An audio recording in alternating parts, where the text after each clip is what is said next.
Hello everyone and welcome back to Shri FC. I hope you all are well and you're good.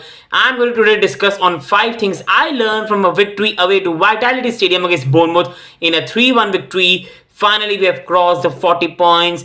We have scored 3 goals. We won away from home. After 2 months, we have won a game. And some good days finally coming back for Chelsea. And especially, the season is nearing its end. We saw goals and many more positives. So before I start, people, please do hit the like button. And please subscribe to the channel if you haven't. All the support really means a lot. And if you don't do that, please do participate in the comment section. And do give your things you learned from this game. And what do you think you can progress towards the next game against Nottingham Forest. So first thing I learned, which I learned in the last game, is Madueke is a future star and our January signings are making more and more sense.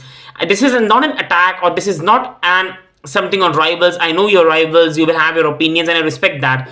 But many rivals have been going on saying that Chelsea have made January signings without any thinking, without any understanding of the club, whereas this is wrong. A lot of January signings, Badiashile, Madueke, Enzo, all these signings are making sense and Madueke is one of them. What a signing this guy has been, and till now he's not done anything. And Chelsea fans need to stop putting players on pedestals, and I'm not said he's world class, he's fantastic, he's better, no. What I've said is he's a future bright star. If we get a right coach to nourish him, a right team, we have a very talented kid on our hands, because this guy Madueke is so good to watch. The boy is so fantastic to watch. The way he has the ball, the way he runs with it, the way he dribbles. Yes, there are some raw things. His finishing is still not up to the mark. His final decision making is sometimes irritating, but he's a young boy. There were situations where on a match against Bournemouth, he should have made a pass to Gallagher and that would have been 2-0 Chelsea, but he's still a young guy and he's learning. But wow, so beautiful to watch. He dribbled past 2 players, 3 players. Finally, Chelsea have players on touchline, which makes defenders scared. He has the ball, he dribbles past 2 players. When have we had this since Eden Hazard at Chelsea? And I'm not comparing Madueke to Hazard, but when have Chelsea had a player who takes on 2 or 3 players and invites 2 or 3 defenders on him? It's been rare, and if we nourish this guy properly, we have a very good player on our hands. Coming to another January signing, Badiashile, and what a top player this is and what a top signing this has been. He was immense. Graham Potter, I don't want to go and attack him. I respect him as a person, but he should be embarrassed of himself as a manager to drop Badiashile from the Champions League squad, to drop Badiashile when he was playing well. That showed why Graham Potter is not a top manager, because that was absolutely hilarious. And the same goes with Frank. I love Frank, but till now to ignore Badiashile has been awful. I know this is not overreaction. I know Badiashile can play bad against Nottingham Forest and people will say, oh my god, he's bad. No. But I've seen fundamentals from this player where he could be a massive player for Chelsea in the future. I've seen a bit of leadership. I have seen him being very good with the ball. Yes, sometimes he make mistake, but that will happen. He's a young player who will develop. But he's so good with the ball. When Badiashile has the ball, I'm not scared.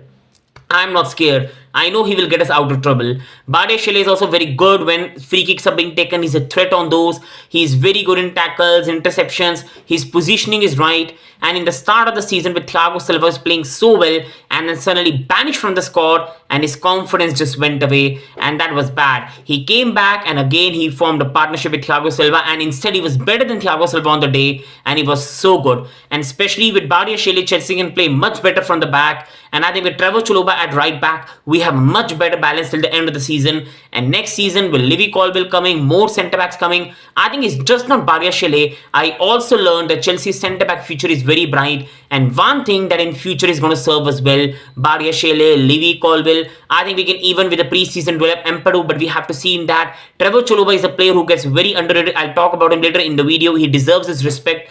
And still there's one more year of experience with Thiago Silva. I think we still are in very good stride in centre-back. Third thing I learned today was Trevor Chalobah, and Trevor Chalobah was just fantastic. He was wonderful at right back. In previous matches against Real Madrid, Frank played him a left centre-back and he's not a left-footed player. That was a big mistake. But when he's played at his favourite right side, defensively, Trevor Chalobah is fantastic. And he's a player who fans love to hate. And see, I love Livy Colville. But I get a bit sad on Chelsea fans and myself as well when we hype up Livy Colville, who's talented, but we don't hype up Trevor Chalobah. He might not be a big name. He might not be one of the most regarded youngsters in the world.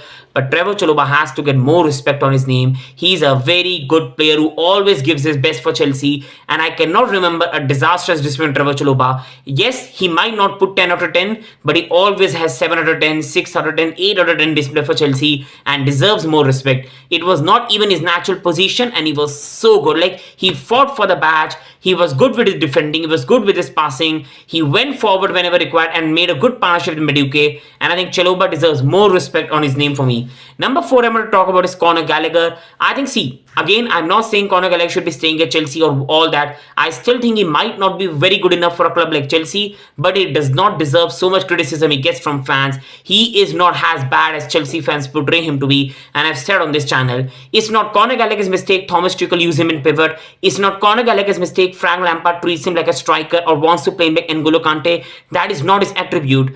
Patrick Vieira used him well in a 4-3-3 formation. Conor Gallagher is a player who loves to press high, who loves to be number 8 in a midfield, loves to attack and be near the attacking area. That goal showed what Conor Gallagher's quality is. He's a fox in the box. He's a midfielder who makes a late runs in the box and can score you some goals. This season, he has still in important occasions scored goal for us. The Palace won this match, and he has a goal scoring instinct in him. He presses, he gives everything on the pitch. I know that might be not good enough for Chelsea, but overall he's not as bad as the fans make it look like. And I'm giving a bit of advice to the fans that if Mason leaves, which I don't want to happen, Conor will be used by Pochettino with the system that Pochettino plays. So back him and support the player. Yes, valid criticism is understandable. Is he good enough for Chelsea? I still can't say. Is he a very good technical footballer? I don't agree with that. I still think he has a lot to learn on.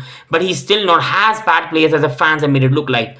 And the final thing I learned is the future is not wrong. N'Golo Kante is slowly getting back to his fitness. Still in final third, N'Golo Kante struggles. He still has a lot to do in that regards. But that is a thing we have known for 7 years now. N'Golo Kante's final output might not be there. But biggest attribute of N'Golo Kante has been pressing from high, winning the ball and bringing the team back into the play and finding those spaces that opponents leave. And he was good against Bournemouth. He still has some errors.